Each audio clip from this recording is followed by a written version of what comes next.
all about basketball at this time. Let's start with the Lakers from the action you saw just about now. Anthony Davis top scored for the Lakers with 37 points, also had 18 rebounds to go with his performance as, the Lakers ran out convincing winners, 116 to 103 points that ended for the Lakers over the Brooklyn Nets. For the Lakers, the win puts an end to the 5-match losing streak they were on prior to this game, while for the Brooklyn Nets, it's another loss, even as it marks the 6th successive game that Kyrie Irving is missing out as a result of suspension for his anti-Semitic stance, as it were. The win moves them to 3 wins and 10 losses to the start of the season, and they'll be taking on the Detroit Pistons on Friday in their next game. While for the Brooklyn Nets, you had Kevin Durant top scoring for them with 31 points, 9 rebounds and 7 assists. You also had Cam Thomas with 15 points, Edmond Sumner with 13 points, and as I said earlier, Kyrie Irving was out missing action as a result of the suspension.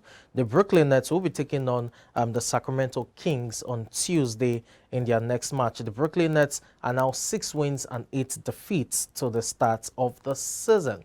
Still talking basketball, let's turn our attention now to the defending champions, Golden State Warriors. Yes, the Warriors were in action at the wee hours of today as well, and it was a loss for them despite Steph Curry scoring 27 points. It wasn't to be, as Andrew Wiggins contributed 26 points as well for the Warriors. 115 to 122 points they lost to the Sacramento Kings, and then for the Sacramento Kings, it was Donatas Sabonis who scored 26 points, 22 rebounds, and 8 assists, while De'Aaron Fox contributed 22 points as well. It was an all-round performance from the Kings. You had Keegan Murray contributing 21 points, Kevin Hunter with 17 points, Malik Monk with 12 points as well. While for the Warriors, as I said earlier, you had Steph Curry with 27 points, Andrew Wiggins contributing 26 points, Klay Thompson limited to 17 points and 7 rebounds, while Draymond Green had just 6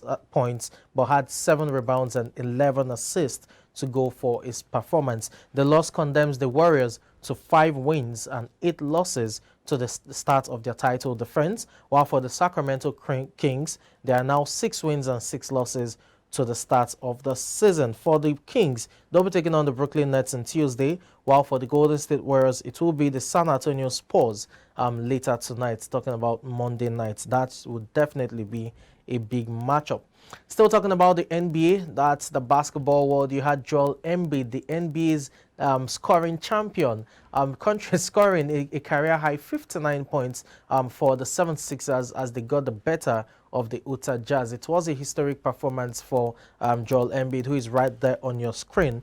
59 points, as I said, also had 11 rebounds and 8 assists to go with it, not forgetting 7 blocks as well, in a performance that only 2 other players in the history of the 76ers have achieved. Talking about Wilt Chamberlain as well as Allen Iverson. Quite a phenomenal performance. You had Tyrese Maxey contributing 18 points as well. Remember that James Harden missed this one as a result of an injured foot, and he's also missed a couple of games due to that injury. For the Utah Jazz, Malik Beasley scored 18 points. You also had Colin Sexton with 15 points alongside Lauri Markkanen, who also scored 15 points, but it wasn't to be as they lost by 105 to 98 points, and the win puts the 76ers at 7 wins and 7 losses to the start of the season. Meanwhile, the Utah Jazz now have 10 wins and 5 losses to the start of the season. The Jazz will be taking on the New York Knicks on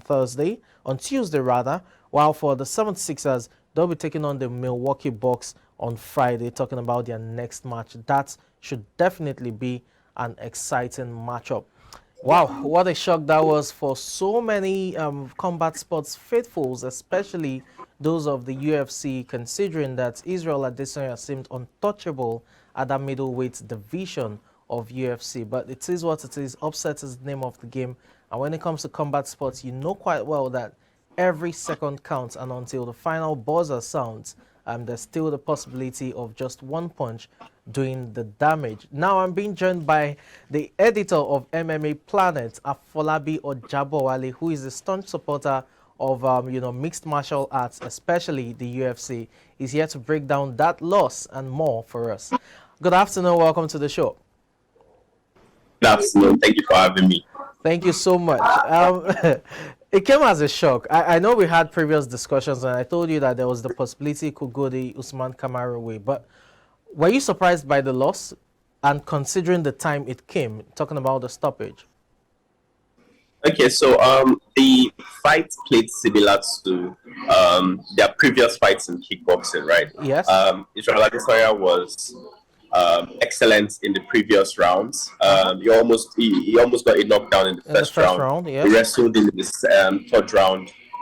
Kind of puts his legs on the gas for the fourth round, but then in the final round, yeah, there was just like a sleeping. Wasn't a sleeping concentration because in the post-fight interview, he Yes. said he had an injury in his leg. Okay. If you noticed in the fight in the fourth round, there was one point where he fell down. Yes. So the injury affected his leg, so he couldn't move as well as he could in the earlier rounds. Okay. And then he got caught by a punch. And as you always say, one punch can change the entire fight. He will be back, but he slipped for one moment, and there's a new champion. Okay, let's look at the fight itself. There was a time, where Easy decided to go the way of wrestling in terms of takedowns. We saw that, after the second round. Remember, Israel won the first round. It was at the verge of knocking him out until, Pereira got saved by the bell. In the second round, there was a strong strain from the challenger. Israel was well beaten in that second round, so it was one round apiece. But the third and fourth was, where the rounds Easy won. And convincingly on all three judges' scorecards, he was ahead just before that stoppage. All he needed to do was see out the fight, and he would have, emerged victorious. So the question is this: why do you think Israel resorted to wrestling in the third and fourth round in terms of takedowns and what have you? Why that change in strategy? It's simple. Both of them are high-level kickboxers. Yes. We've learned this. So, and when you a specialist in a particular discipline, you can do it all day. Okay. It's the same reason when people want to fight against Israel, they'll try to wrestle him. Do you think there should be a rematch in terms of the UFC, mixed martial arts? Because that rematch will make it 4 times they fought, and that they will fight, and yes, on 3 occasions, definitely be a rematch, right? You think there'll definitely be a rematch. Okay. Israel Adesanya has been a dominant champion. He has defended his belt 6 times. It, yes. What happened before the UFC is outside of the UFC. What matters is right now. Okay. He will definitely get a rematch. Dana White confirmed it in the post-fight press conference that it's definitely going to be a rematch. Because the only champions who don't get immediate rematches are those people who have not defended their belts for more than 2 or 3 times. So it's like an immediate. But in this particular case, so long as Israel Adesanya wants the rematch, it's unstable. Get it. Let's talk about Dustin Poirier now. Still talking about UFC 281 now. Poirier. Dustin Poirier against Michael Chandler. That was another entertaining fixture before the rare submission choke from Poirier got him the win. What next for Poirier going forward? What next? I mean, you look at his resume, you look at the options he has. Who does he fight next? The best option for Poirier, Makachev and Volkanovski are going to fight in February. Exactly, February 12th. Yes, so Dustin Poirier, the best option for Dustin Poirier is the next man deserving for the belt, which is Beneil Dariush. So I believe the UFC should do a match between Beneil Dariush and Dustin Poirier for number 1 contender. Okay.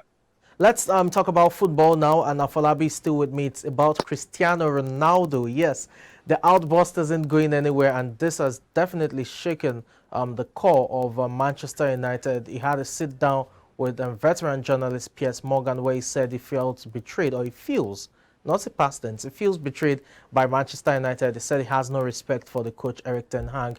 He said a whole lot of things, took a swipe at his former teammate Wayne Rooney, who criticized him when he stormed off the pitch against Tottenham Hotspur for not coming on as a sub, among others. Quickly, Afolabi, before you go, what do you make of Ronaldo's outburst? Because this is definitely, a massive one coming from a player of his stature.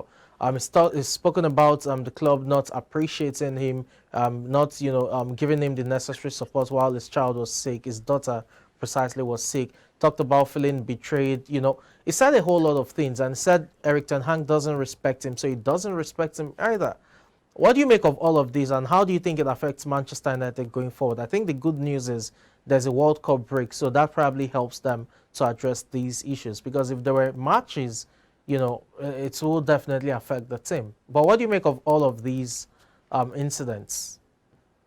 Yes, I was going to mention the World Cup. Like, this happened just for the World Cup, kind of like diffuses, not diffuses, because when the World Cup gets back, the consequences will still be waiting.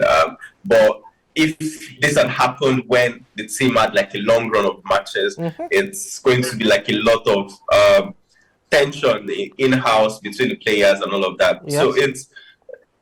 But it's not a good signal for the team, because a player telling the coach does not respect him. When do you go from there? Do you expect coach to play you in these games when you've publicly spoken against him and his style and how you just don't have any respect for him? So it's not a good team situation for Manchester United at the moment. And well, after the World Cup, we'll see how to deal with it.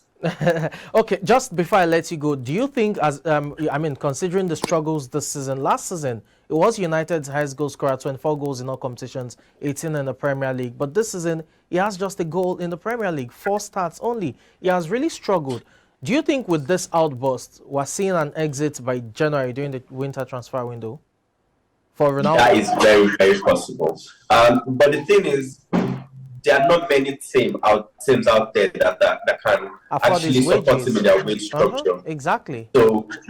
So that's going to be like the major problem. I'm sure if there were people who could get him on their team during the last transfer window, they would have done that. But he's a player who earns a lot. If this was a young player, I'm very sure that this kind of interview is probably the end of his career, right? But this is still Ronaldo we are talking about. Exactly. I don't see many of the big clubs that can handle his wage actually taking him in January. So I think it will still be at Man U after the January transfer window. Okay, let's thank you so much for your time, Afolabi Ojabowale. It's a pleasure having you as always.